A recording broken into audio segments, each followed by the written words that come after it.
ku mpaka wati mwagala tulabe amateeka agafuga ekintu kino kimwatuyingizaamu tubirindiridde era tukyabibanje twagala okuzitunulako ezo regulations kubanga zitukwatako ffenna nga bannansi tikati lyafuuka tteeka singa kiri bwe kyali ekibiina ky'obwannakyewa kya high court nga bwe kyali kati tteeka etteeka eryo weewaawo tuli mu kuliwakanya mu kooti naye kati liririwo twagala tutunulira regulations ezo tutegeere kiki ekirimu bane muzikirize ebigambo byange bikomyawo. Kapite Deputy President owa Buganda Region ajja tubuuzeeko okay akyali mu kusomasoma agenda for vetting genda kwogera dakiika ntono soma nno ebitabo nno Honorable Mwanga Kivumbi abantu abo tebasaaga bali serious olanda tuyaniddeyo. Let me invite our Deputy President in charge of Western to come and speak to us.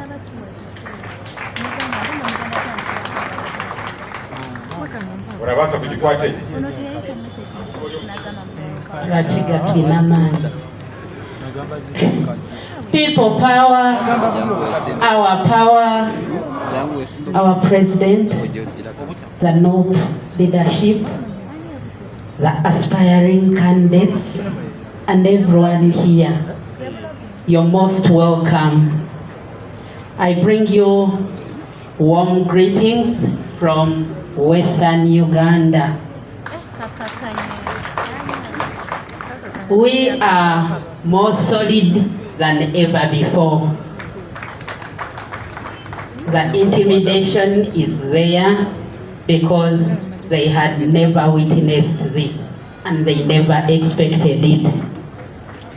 But we are equally as a region yearning for change, and the change we desire is hoped in our beloved president, the only and only His Excellency Robert Kyagulanyi Ssentamu Musinguzi. We will forever be grateful to you, President, for elevating most of us to a level that is very visible. People had an imagination that Westerners are okay. It's in your leadership that the narrative is broken and people have witnessed that Western is much more sad than the rest of the regions. Like we say, we are yearning for change, and we encourage each and everyone not to succumb to the intimidation, not to succumb to the offers, not to succumb to the promises, but to look far ahead to the major goal that we want to achieve, and that is none other than a new Uganda.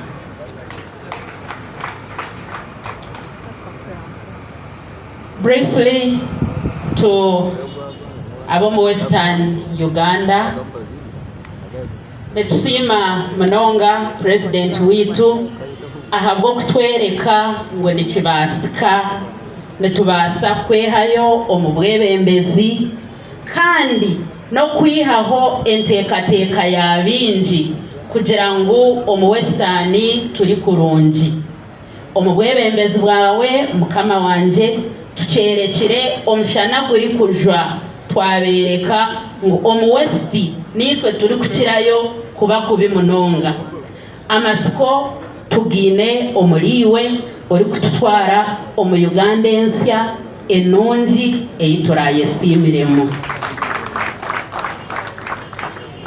Nimbashaba abantu mwe abo mu Western ngo tuhurire twine obumanzi tutatiinatinizibwa tutayikiririza omuri ebyo ebibari kuturaganisa yaba ne sente yaba n'imirimo yaba ne kutwita esente kubarabe batarazitwire omu myaka 40 ahabwenshi nibazituraganisa hati nyabulimwe tulebe hale tutakatema omukanana tulinde eyi tuli kuza baliyo balihi kwihura so tulihi kuza ameza yo kwihura reka tureke kutoratora oburagarikiza kandi obwe President Robert Kyagulanyi Ssentamu arikwenda kututaha itebo n'ebyo bice munyikirize nyimusye no kwecureza kuhango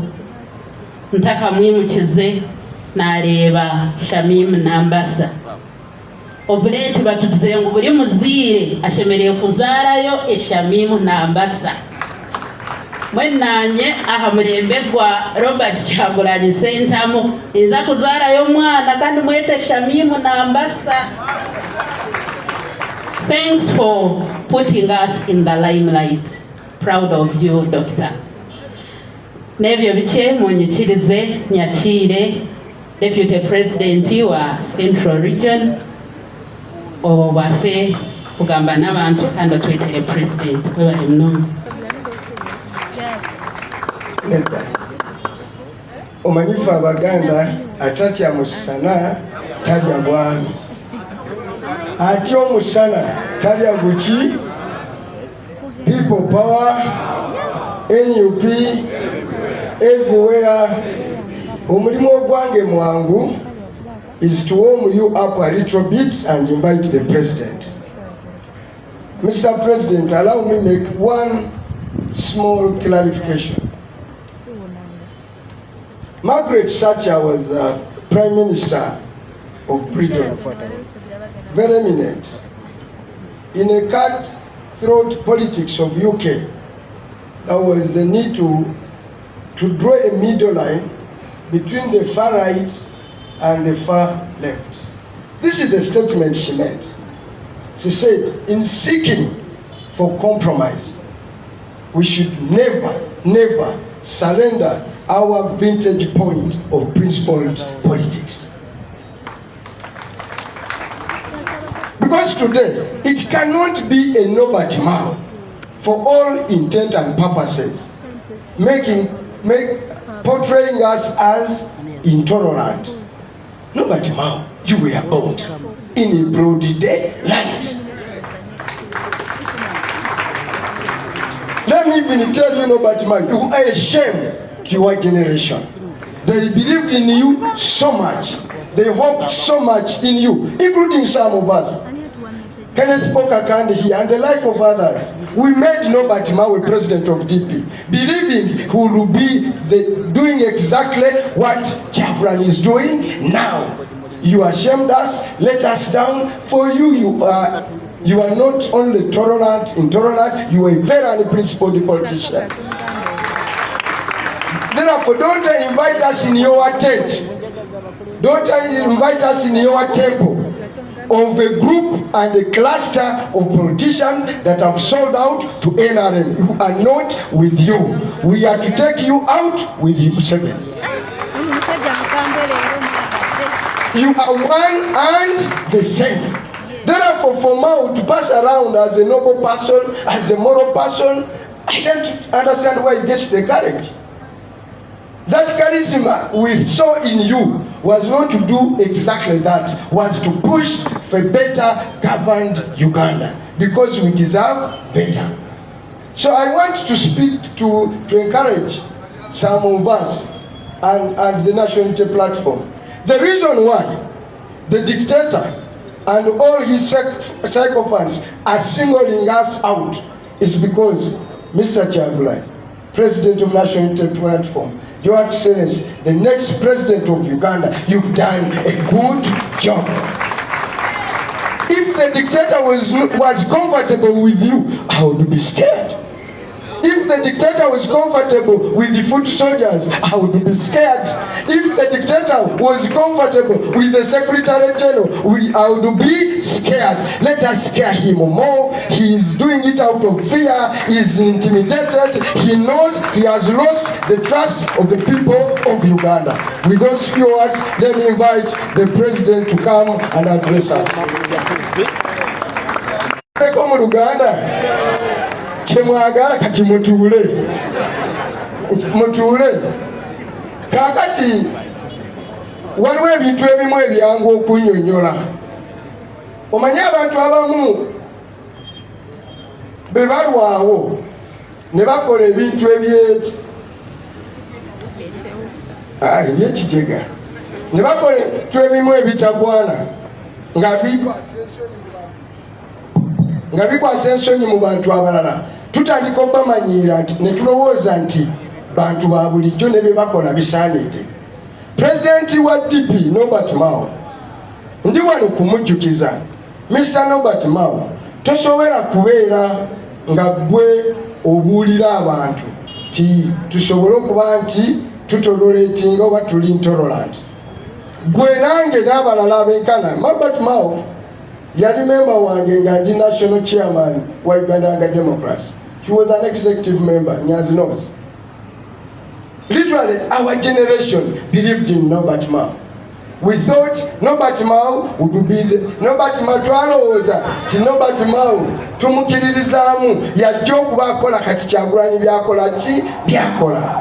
Lumu nayina obutakkanya ne bakakanda abo ngamba nga nze nomulabye baali bagenda Mbaale eyo ne bagati naye omulenzi ono gwe mwagala mutwale nga mukwano nnyo gwa Ssale ng'atambula nnyo ne basale.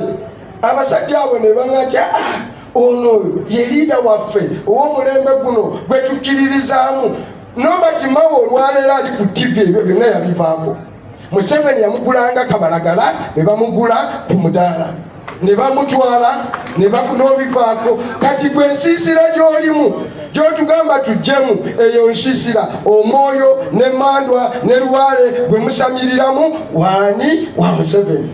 Ate si wa Museveni oyo Mao kati ali mu project yakuteekako Muhoozi Kainerugaba. N'olwekyo gwe toweeyisawo olw'eggulogulo ng'abantu balamu. Mu nsi y'abantu balamu watusala ensawo n'otutunda misana ng'ensi eraba. Toweekakabirizeeyo gy'oli totuwale kitya engeri tetuyinza okukwatagana ne Museveni. Ffe aba National Unity Platform tetwagala kukwatagana na Museveni, twagala kumugyawo. Abantu tebadda Margaret Sacha yatugamba ti bwe mubanga munoonya kukkiriziganyaamu mulabe bwe mukwatagana temwerabiranga ti waliwo akasozi ak'emiramwa gye muyimiriddeko. National Unity Platform tulina olusozi luwa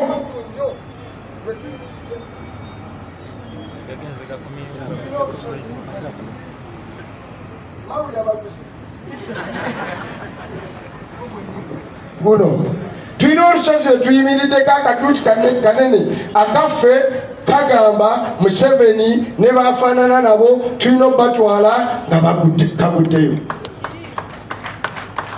bafuuti soja. Museveni baba abazoganya mazima gali nti temumuzoganyizza.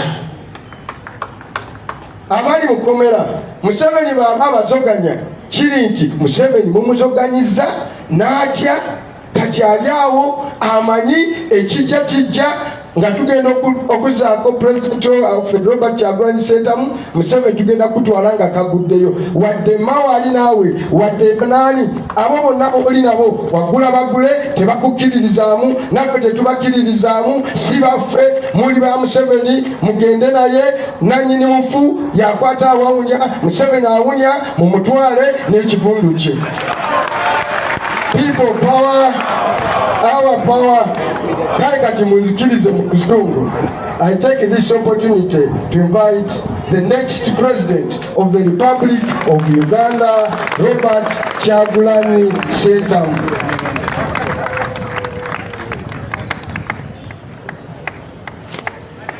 Power, our power, NUP, everywhere, people power, our power, free wise from Mufumbiro now, free during Kaija now, free Eddie Mutwe now, free Achille Chivumbi now, free Martin now, free Wakabi Smart now. Free Mukumi Gaddafi now. Free Bobi Young now. Free Umar Katon now. Free Machete now. Free Kalanzi Sheriff now. Free Kanti Rogers. Yes, Masive. Free all political prisoners now. Thank you very much, ladies and gentlemen. Please take your seats. Kanti Rogers, you are a very unavoidable face whenever you're in a place. Very nice to see you, my brother. We have so much belief and faith in you. Thank you very much, Comrade Deputy President. You represented my thoughts, and I believe the thoughts of many other comrades. I was listening to you very attentively, and I was moved indeed to see the President of the Democratic Party saying democracy has no place in Uganda.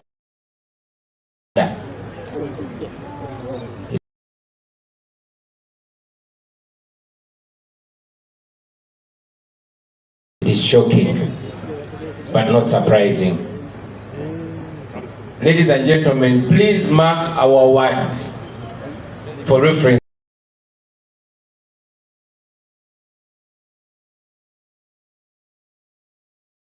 In the future. Norbert Mao has a very popular quote. He said, when you are paid to be a fool, your intelligence ceases to matter. This is a gentleman that inspired us when we were young. We watched him when he was a Democrat, when he was president. Only that I wish somebody talked about the salaries of the most important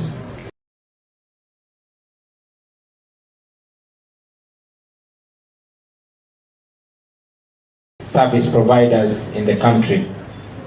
The men and women in uniform, soldiers, police officers, prison officers, the teachers at all levels, and the health workers. We said it during our campaign in the previous election. We've said it all the time, that our people, to see that the science teachers' salaries have been increased, but the arts teachers are suffering. These are teachers that all go to school, they educate our children.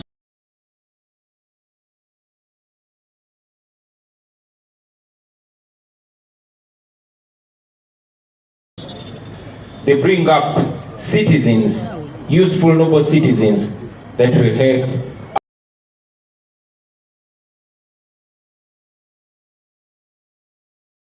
our societies equally. So we stand in solidarity with the arts teachers and all teachers at different levels.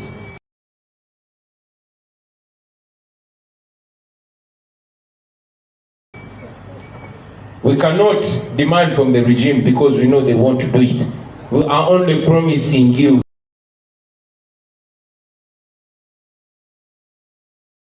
that once we kick out this regime, we are going to improve all your salaries. Whether you're the coward that he is, when we started talking facts and truth to the men and women in uniform, we promised to increase all their salaries, not just the senior officers, all of them. And I want to reiterate it now to all of you men and women in uniform, soldiers in UPDF, police officers and prison warders. The lowest salary for you is going to be 1 million upwards at the right time. Ladies and gentlemen, I'll also make a comment about the plight of Ugandans. I mean, it's because of this humiliation that our people go through. To find a university graduate on a chapati stall, on a border stage, or any other low-income initiative is not their desire. It's because the regime has humiliated them and reduced them. Many of you have seen a documentary on BBC where Ugandans, young men and women, are taken abroad, particularly to the UAE, and humiliated and sold as slaves, sex slaves for that matter. This has been going on for the longest time. It is going on and it will continue going on until we stop it. That is why we have to change the situation back home. We have to change home so that home is worth calling home. I will not talk about the iPod. I will not talk about the injustice and the criminality that's going on by the regime, because now that has become normal. However, ladies and gentlemen,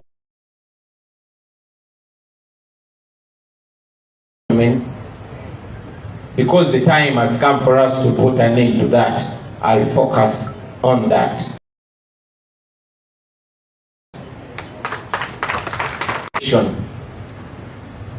There were many questions, and many of our friends were challenging us about the election, knowing the kind of election that happens under a dictatorship. But we said this time around we're going to have a protest vote. It has been 5 years, but now it is less than a week before we take the first major step. Ladies and gentlemen, it is happening next week on Tuesday. But before you clap, I want us to imagine what kind of election we are going into. I've personally been having sleepless nights, long thoughts and long prayers.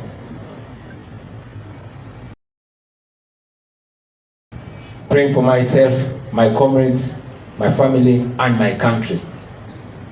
Why? Because the kind of election that we are going into, ladies and gentlemen, is no usual election. It is war. We are going into something that we don't desire, but we have to go there because it is our only fighting chance. One writer said that even if the chance is only 1% success, it is worth fighting. So now we are going into a fight where the regime in power has tried to tilt everything against us, but we are going to win because we have God on our side. So the kind of election that we are going to, ladies and gentlemen, if any of you had doubts, if any of you didn't know what we are going into, I'm sure you watched Museveni's Minister for Justice and Constitutional Affairs, Norbert Mao. For a long time we've been telling you, ladies and gentlemen, that the regime is not strong on its own. It cannot enslave us unless it uses us or some of us.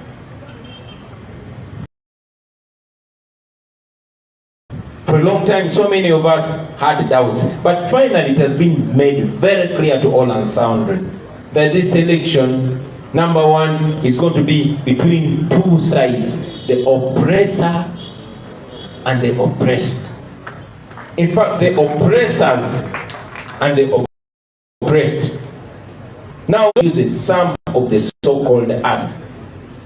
I'm very glad that Norbert Mao came out and made it clear that Museveni's NRM is in collaboration with 5 other groups. And he mentioned them, and you know them. Now we know who the friend is and who the enemy is. And when somebody shows you who they are, believe them and act accordingly.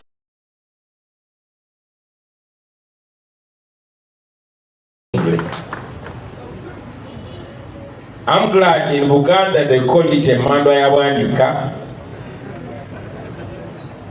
But Mao, and thanks to him, he came finally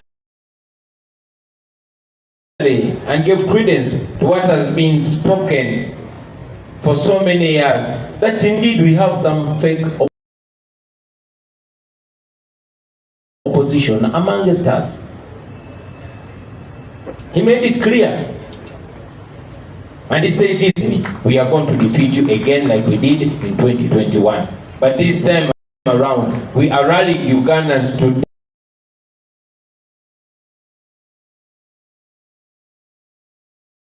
take their win, not to just lay low and be walked over.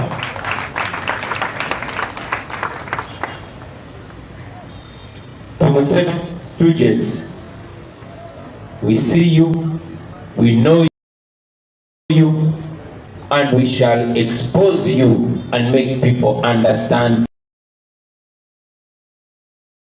who you really are. And I also want to tell these people that are being used, it's so unfortunate that these people don't learn from history. These are people that we thought are learned. These are people that we thought are informed. But like they tell us, history does not repeat itself.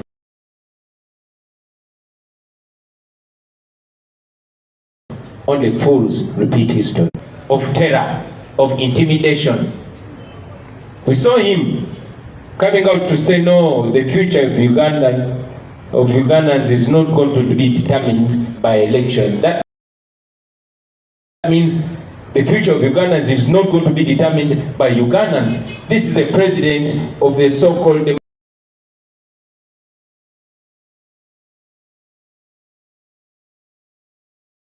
Democratic Party, undermining democracy and saying democracy has no role in the future of Uganda. I saw him saying this is going to be a silent election. You're joking, my brother. We shall speak, we shall shout, we shall scream.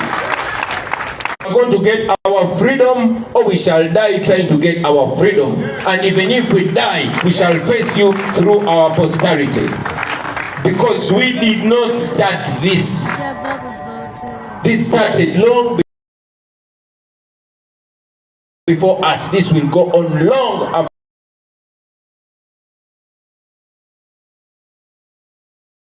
after us. You cannot silence people that have nothing to lose. There's nothing for us to lose apart from the chains that you put. So we are coming for your boss Museveni, and we are coming for you too. Let that be very, very clear. To our comrades,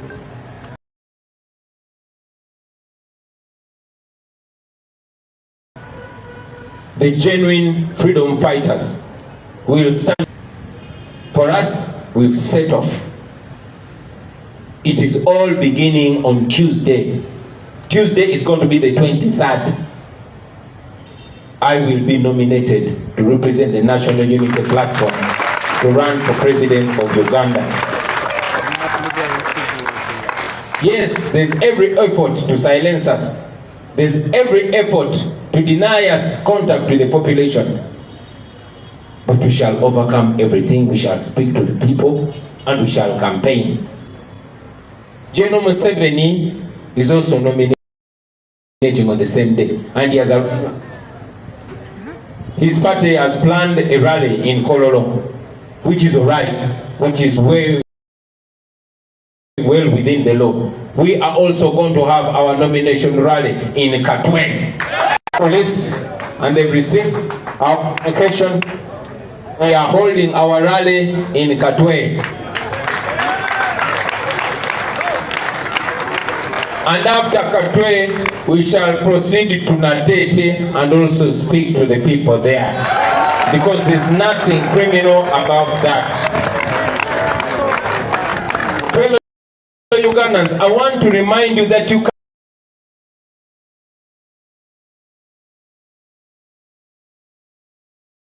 actually change this. You have the power, you have the ability, you can change this, and you can change this now. So let us change it, and let us change it now.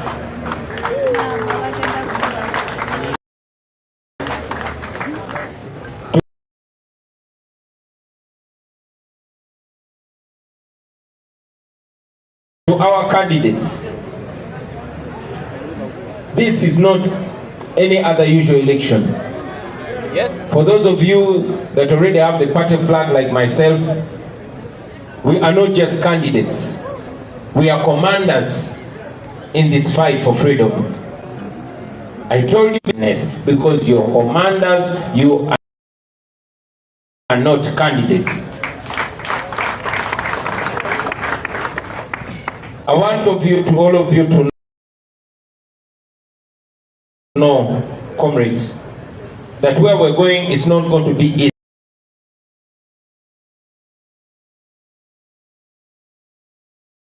easy. Yes, it's not going to be easy. There's going to be pain. That's the bad news. But the good news, there will be victory at the end.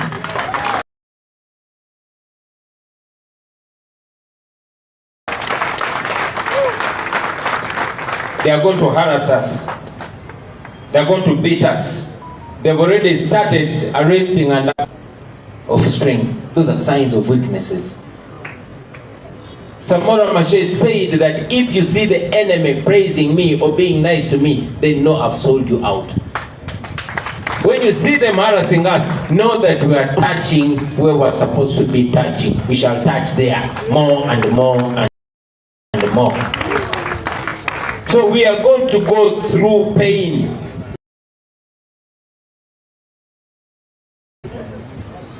But we are going to win. We are going to win. I know personally, we have information they intend to isolate me.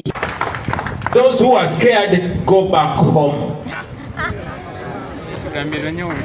Those who are not ready for pain, please go back home. This is war.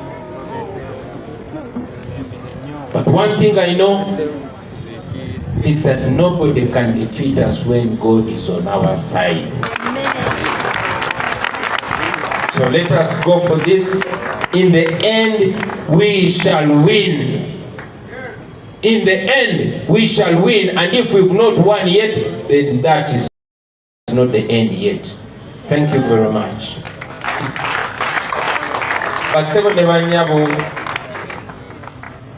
Ebigambo byange leero bibadde birina kuba bitono, ndowooza era bibadde bitono nnyo.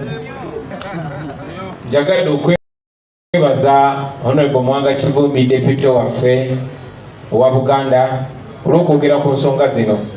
Muwuliriza bulungi ng'ayogera ku nsonga za mukulu waffe gwe twalinga twenyumirizaamu Norbert Mao. Yako mu biseera eby'omu maaso nga tukoze ebituufu oba nga tukoze ebikyamu. Norbert Mao alina statement gye yakola enkulu ennyo. Yagamba nti bwe bakusasula okufuuka omubuyabuya, then okutegeerako ne bw'oba otegeera nnyo okuba tekukyalina mulamwa. Yali musajja ategeera ennyo.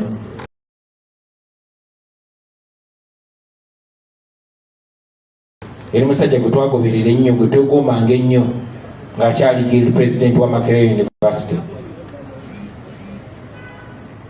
Yoyo Nobert Mao yennyini gwe mulaba yoyo oli yoyo munnange.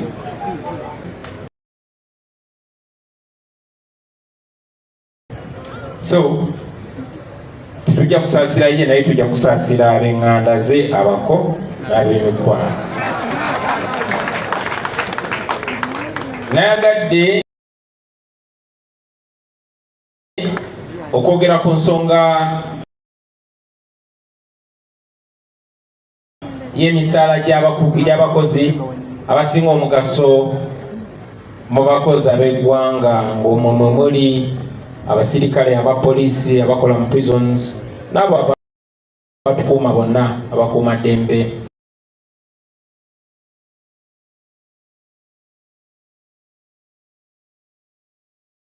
Mwe muli abasomesa ku mitendera gy'amazima.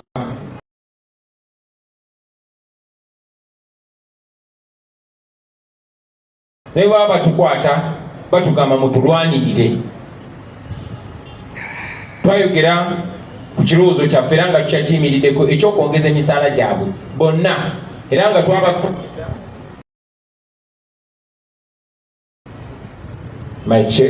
twabasuubiza era nga ekyo ekisuubizo kikyayimiridde nti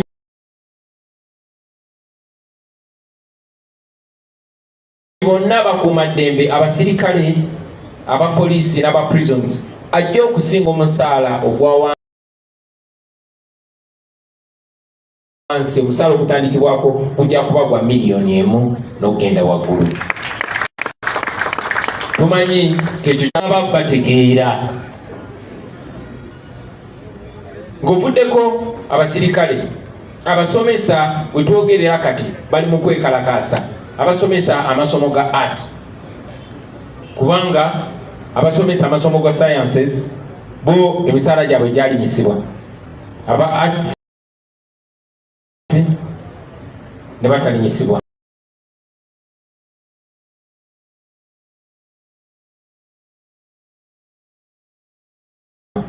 Ne bano abasomesa bayita mu mbeera y'emu, basomesa abayizi be bamu, balina omugaso gwe gumu mu ggwanga.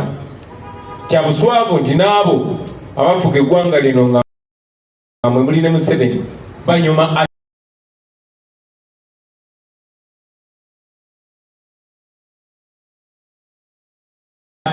ate nga basoma arts, abalala basomesa ba arts.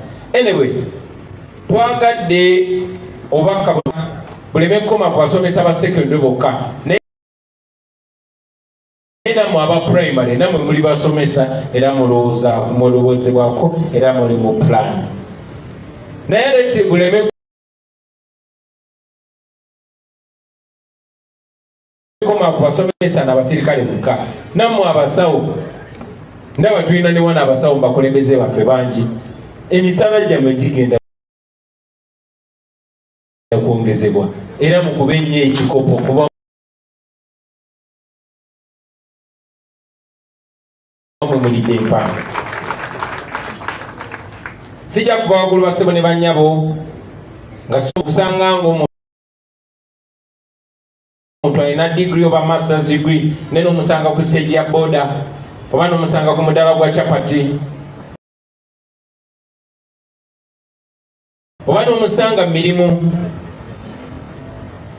egiri wansi bw'ekyo kye yasomerera. Embeera eno Museveni gy'abataddemu ojja kusanga nga baana bangi nnyo bagraduatinga mu university naye ne bagenda bakuba ekyeyo. Naye n'omuvubuka bamuyita Dr. Morgan gwe nasanga e Dubai eyo nga muyivu musomesa mu musawo naye yagenda kukuba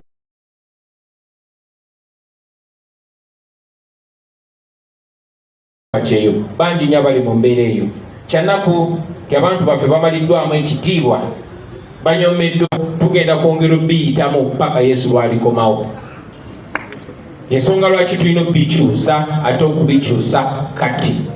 Buli myaka 5 wabaawo omukisa guguno guzze omulala. Gwe njagala obbasaba ababadde batanagwetegekera mugwetegekere. abamu ku ffe tubadde tutegeka obwongo bwaffe ebbanga eriise.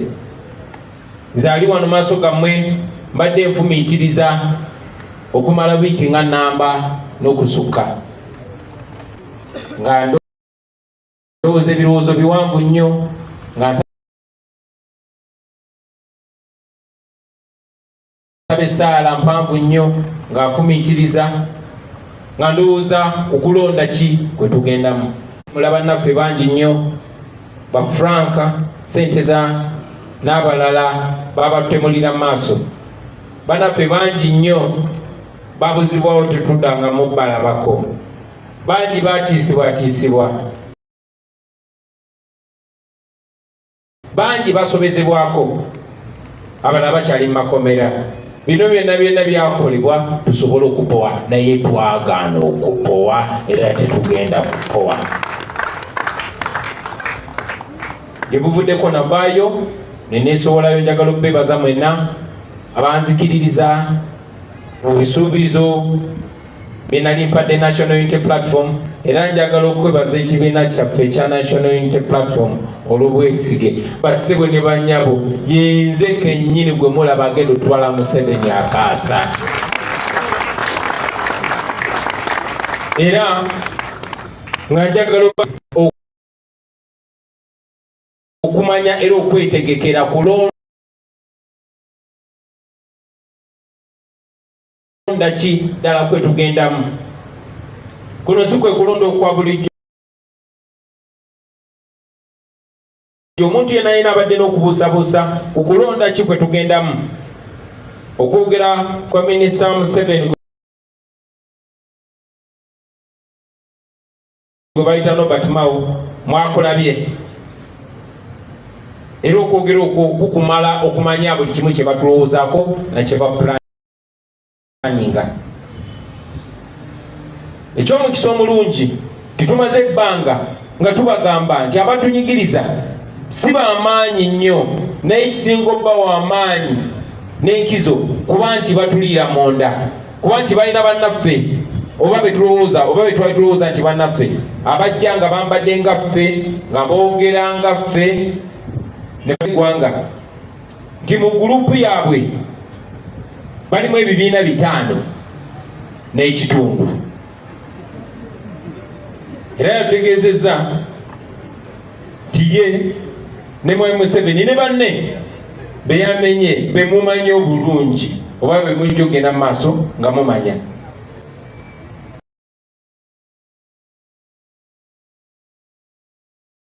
Bebali ku ludda olwagala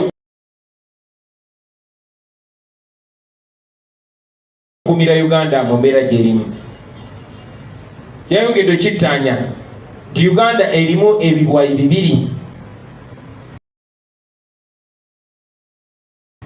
ekyabanyigiriza n'ekyabanyigirizibwa. Kya mukisa mulungi nnyo kyabanyigiriza yabatulaze. Bassebo ne bannyabo mubamanye beebo era bwe babatuukako mubayise ng'abanyigiriza abantu bwe bayisibwa.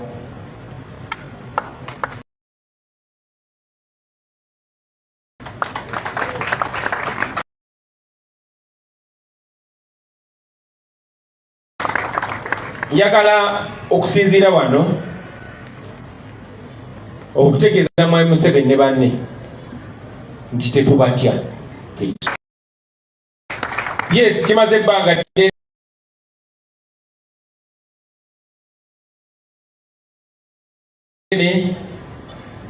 nga Deputy President waffe bw'akyogeddeko, n'ekyamukisa mulungi tibamaze ne beereka. Bangi be twawanga ekitiibwa, bangi be twakkiririzangamu, naye mwatusala basajja mmwe, mwatusala magenda n'amadda. N'ekyamukisa mulungi nnyo nti akaseera ak'okubikka abantu akatambaala ku maaso kaggwawo. Kyamukisa mulungi nnyo nti Katonda yasitula abo abaali batasuubirwa. Kyenjogedde era kyekyo. Twalabye Mwami Robert Mao ng'agamba kuno okulonda kugenda kuba kwa kasirise, era ng'agamba ffe aboogera agenda tusirisa. Njagala mutegeeza nti ffe abamu okusirika mpozi nga tuli mu ntaana ate nga buli omu ajja agendayo nammwe abalowooza nti mwe bakatonda.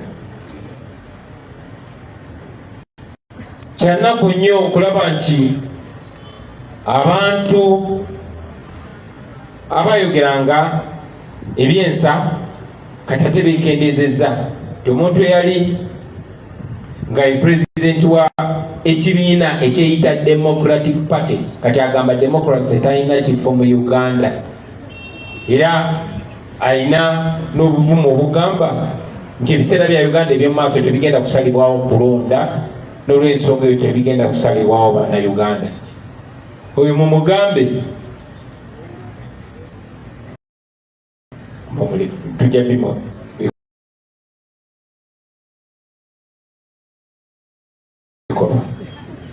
basebo ne bannyabo, njagala okuwa obubaka buno eri bannayuganda bannaffe mwenna nti muli ku lwammwe tuli ku lwaffe. Ekyomukisa omulungi tuli bangi, ekyomukisa omulungi tusobola okubikyusa byonna. Basebo ne bannyabo musobola okukyusa ensi yammwe, tusobola okukyusa ensi yaffe. Museveni okulaba ng'akola bino ebintu byonna ng'akwata sente z'amalwaliro n'azigulamu bannabyabufuzi n'azigulamu abaana b'omugeto, kitegeeza nti ayidde abulako majaani. Buli we mulaba nga batulwanyisa nnyo mumanyi baddembo tusiba ffenna naye makomera gammwe temusobola nasiba abantu 20,000 tuli 4,49,000 tebasobola tumalira mu makomera.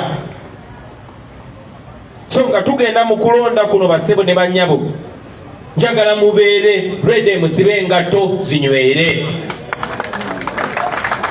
Nze njagala bategeeza nti ffe tusimbudde, nsinzira wano bategeeza nti tugenda kunominatinga ku Lwakubiri nga 23 era oluvaayo nga Museveni bw'alina raale Kololo naffe tulina raale Katwe, bwe tuva e Katwe tugenda Nateete.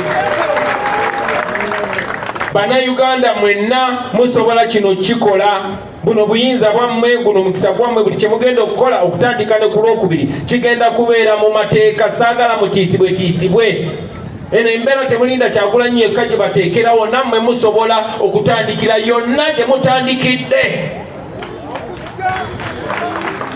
Gwe yeetegese okubeera sireevu tetuli mikwano gyo. Gwe yeetegese okubeera sireevu tetuli naawe, genda ewaka. Oyo akyekomera bino biveemu, bino bya ddala, ffe tugenda mu bya ddala. Nze ng'omuntu nkimanyi era twafunye information tibeetegese okukwata buli muntu yenna neetoolodde ne bwe naaba nyina kulinnya booda njagirinya mazima ganalunkumu. Temugenda kisatisa, temugenda kutusayira ensinga. Mwenna bannayuganda mbabuulyanga pulezidenti gwe mwalondera gwe mugenda okuddamu okulonda. Obuyinza bwabumpa nange mbubawadde, buli omu alina obuyinza. Abantu babaginako obuyinza tebabatiisa.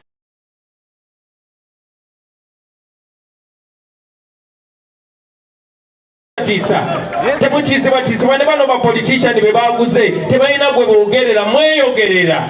Tebalina gwe bakiikirira, mwekiikirira. So temutya, sibasuubiza nti bigenda kuba birungi byerere, no.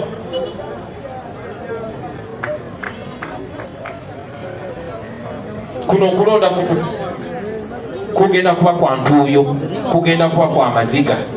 Kiri eri gwe okusalawo amaziga oba entuuyo, kuba byonna bitungununa. Bagenda kola effujjo, bagenda tutulugunya, naye ku nkomerero tugenda kuwangula. Mbakakasa ku nkomerero tugenda kuwangula, era bwe tuba tetunawangula mumanye ekisi enkomerero. Naye nga gye binaggweera tujja kubeera bawanguzi. Bwe tuba tetunaba bawanguzi mumanya tebinakola ki? Temulina kye mugenda kufiirwa n'ekimu baganda bange okujjako emigwa n'enjegere gye babasibye. Temulina temulina kyemufiirwa. Ababanyigiriza balina ssente zammwe, balina obugagga bwammwe, balina eddembe lyammwe, okusingira ddala balina ebiseera byammwe eby'omu maaso. Tugende tulwane twenunule. Bwe tuteenunula tewalibaawo omuntu yenna yenna gwe tugenda kwekwasa tetwerwanako. Tukole buli kye tusobola baganda bange. Bwete wali gwogenda kunnyonnyola twagezaako ne tulemwa. Kuno kuwangula oba kuwangula. Eky'omukisa omulungi amateeka gali ku sayidi yaffe.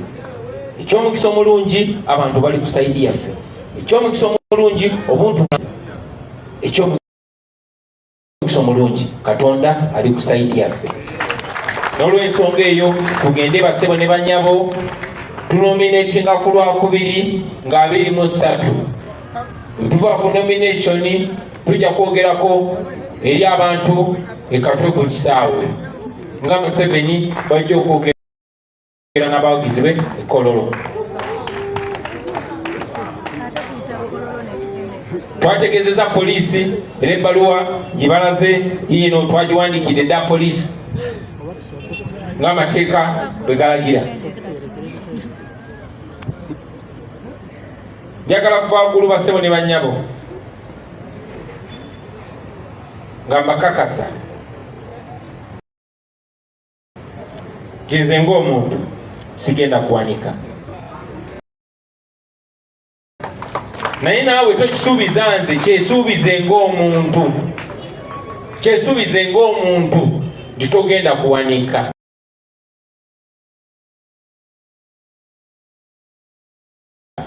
Kyesuubize ng'omuntu ku lw'abaana bo b'ozadde ne b'otanazaala, ku lw'abo baganda baffe abali mu makomera n'abo abaawambibwa, ku lw'Abannayuganda bonna abagobaganyiziddwa ku mataka. Tugenda kuwangula, tugenda kufuna eddembe lyaffe, tugenda kweyagalira mu nsi yaffe. Oba Museveni ayagala oba tayagala, oba abo bakozesa bonna baagala oba tebaagala, tusimbudde tetugenda